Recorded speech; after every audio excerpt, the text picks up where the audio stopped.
சின்ன மருமகள்ல அடுத்து என்ன நடக்க போகுதுன்னா, இங்க தமிழ் செல்வி நடத்தின மொய் விருந்துல தமிழுக்கு தான் வெற்றி கிடைச்சது.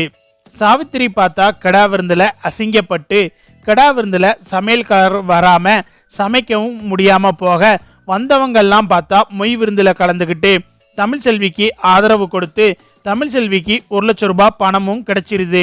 எம்மா, அவ நினைச்ச மாதிரியே மொய் விருந்துக்கு கூட்டம் வந்து அவளுக்கு தேவையான பணமும் கிடைச்சிருச்சு. இப்ப என்ன பண்ண போறோம்? அவகிட்ட அசிங்கப்பட்டது தான் மிச்சம். நீ கடா விருந்து நடத்தாம இருந்திருந்தா கூட பரவாயில்ல.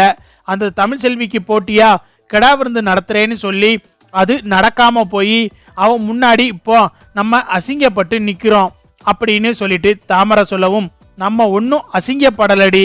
அவ எப்படி இந்த பணத்தை காலேஜில் கட்டுறான்னு பாக்குறேன். காலேஜுக்கு போய் பணத்தை கட்டினாதானே அவளுக்கு டாக்டர் சீட்டு கன்ஃபார்ம் ஆகும். காலேஜுக்கு போய் அவ எப்படி பணத்தை கட்டுறான்னு பாக்குறேன் அப்படின்னு சொல்லிட்டு சாவித்திரி சொல்லவும், என்னம்மா பண்ண போற அப்படின்னு சொல்லிட்டு தாமரை கேட்கவும், அன்னைக்கு உங்க அப்பாவுக்கு தெரிஞ்ச ஆட்கள் மூலமா எப்படி அவளோட ஹோட்டலை அடிச்சு நொறுக்கணுமோ அதே மாதிரி இந்த தடவை உங்க அப்பாவுக்கு தெரிஞ்ச ஆட்களை வச்சு இவகிட்ட இருக்கிற அந்த 1 லட்சம் ரூபாய் பணத்தை திருட போறோம். அவகிட்ட இருக்கிற பணத்தை புடுங்க சொல்ல போறேன். அவங்க எடுத்துட்டு வந்து நம்ம கிட்ட கொடுத்துருவாங்க. 1 லட்சம் ரூபாய் பணம் திருடு போயிருச்சுன்னா எப்படி காலேஜுக்கு போய் பணத்தை கட்டுவா அப்படின்னு சொல்லிட்டு சாவித்திரி சொல்லவும், எம்மா நீ சொல்றது சரியான திட்டம்தான், ஆனா இது நடக்குமா அப்படின்னு சொல்லிட்டு தாமரை கேட்கவும், நடக்கும்டி, நடக்க வைக்கணும் அப்படின்னு சொல்லிட்டு சாவித்திரி பார்த்தா உடனே சாவித்திரிக்கு தெரிஞ்ச 4-5 அடியாட்களுக்கு போனை போடுறாங்க. போனை போட்டு இந்த மாதிரி 2 பேரு நாளைக்கு இந்த வழியில பணம் கொண்டு போவாங்க, அவங்க கிட்ட இருந்து அந்த பணத்தை புடுங்கிட்டு வந்து என்கிட்ட கொடுக்கணும் அப்படின்னு சொல்லிட்டு சாவித்திரி பக்காவா ஸ்கெட்ச் போட்டு திட்டத்தை போட்டு கொடுக்குறாங்க. இதை கேட்டதும் அந்த பக்கம் இருக்கிற அடியாட்களும் சரிமா அப்படின்னு சொல்லிடுறாங்க. மறுநாள் காலையில பார்த்தா தமிழ் செல்வி வந்துட்டு வசந்தி கிட்ட, வாமா நம்ம போய் இந்த பணத்தை காலேஜில் கட்டிட்டு வந்துருவோம், இன்னைக்கு தான் கடைசி நாள் அப்படின்னு சொல்லிட்டு தமிழ் செல்வி சொல்லவும், இந்தா கிளம்பிட்டேன் வா போவோம் அப்படின்னு சொல்லிட்டு வசந்தியும் தமிழும் பார்த்தா காலேஜுக்கு போய் பணத்தை கட்டுறதுக்காண்டி போய்கிட்டு இருக்காங்க.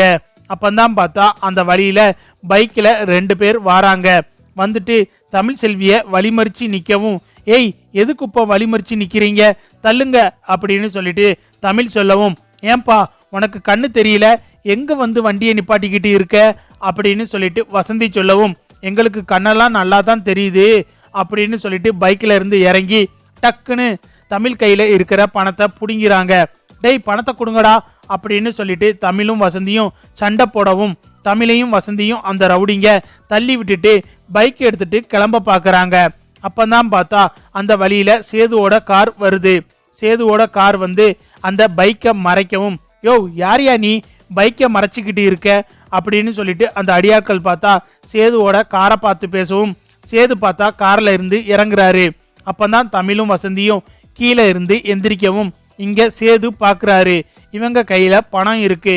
அப்பந்தான் வசந்தி சொல்றாங்க, தம்பி கையில இருந்த பணத்தை புடுங்கிட்டாங்கப்பா, இவனுங்க யாருன்னே தெரியல, சரியான திருட்டு பயலுக போல, கையில இருந்த பணத்தை புடுங்கிட்டு எங்களை தள்ளி விட்டுட்டாங்கப்பா அப்படின்னு சொல்லிட்டு வசந்தி சொல்லவும், சேதுக்கு பார்த்தா பயங்கரமா கோவம் வருது. உடனே சேது வந்துட்டு அவனுக்கு கன்னத்துல 4 அறை விட்டு சண்டை போட்டு அந்த பணத்தை வாங்க பாக்குறாரு. சேதுக்கும் பார்த்தா காயமாயிருது. சேதுக்கு காயமானதை பார்த்துட்டு தமிழ் பதட்டத்தோட, ஐயோ என்னங்க அப்படின்னு சொல்லிட்டு இங்க தமிழ் சொல்லவும், தமிழ் பதட்டப்படுறத சேது பார்த்துறாரு. சேது பார்த்துட்டு தமிழ் சேதுவை பார்க்கவும், சேது தமிழை பார்க்கவும் 2 பேரும் அப்படியே பார்த்துக்கிட்டே இருக்காங்க. அப்புறம் பார்த்தா சண்டை ஒரு வழியா முடிஞ்சிருது. பணத்தை அந்த திருடங்க கிட்ட இருந்து வாங்கி இங்க சேது தமிழ் கையில கொடுக்குறாரு. தமிழ் அதை வாங்கிட்டு ரொம்ப நன்றி அப்படின்னு சொல்றாங்க.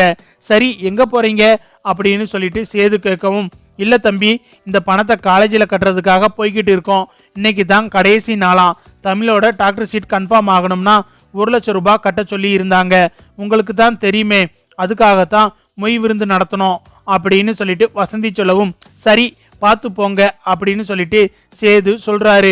அம்மா நேரமாச்சு வா போலாம் அப்படின்னு சொல்லிட்டு தமிழ் கூப்பிடவும், 1 நிமிஷம் அப்படின்னு சொல்லிட்டு சேது சொல்றாரு. என்ன தம்பி அப்படின்னு சொல்லிட்டு வசந்தி கேட்கவும், நீங்க ஒன்னும் நினைக்கலனா கார்ல ஏறுங்க, நானே போய் விட்டுட்டு வந்துடுறேன் அப்படின்னு சொல்லிட்டு சேது சொல்லவும், இங்க தமிழ் முகத்தை வசந்தி பார்த்துட்டு, ஏய் வாடி, நேரம் வேற ஆச்சு, இன்னைக்கு தானே பணம் கட்டுறதுக்கு கடைசி நாள் அப்படின்னு சொல்லிட்டு வசந்தி கூப்பிடவும் இங்க தமிழ் பார்த்தா எதுவும் சொல்லாம கார்ல ஏறிடுறாங்க. அதுக்கப்புறம் பார்த்தா தமிழையும் வசந்தியும் கூட்டிட்டு போய் சேது காலேஜில் பத்திரமா இறக்கி விட்டுறாரு.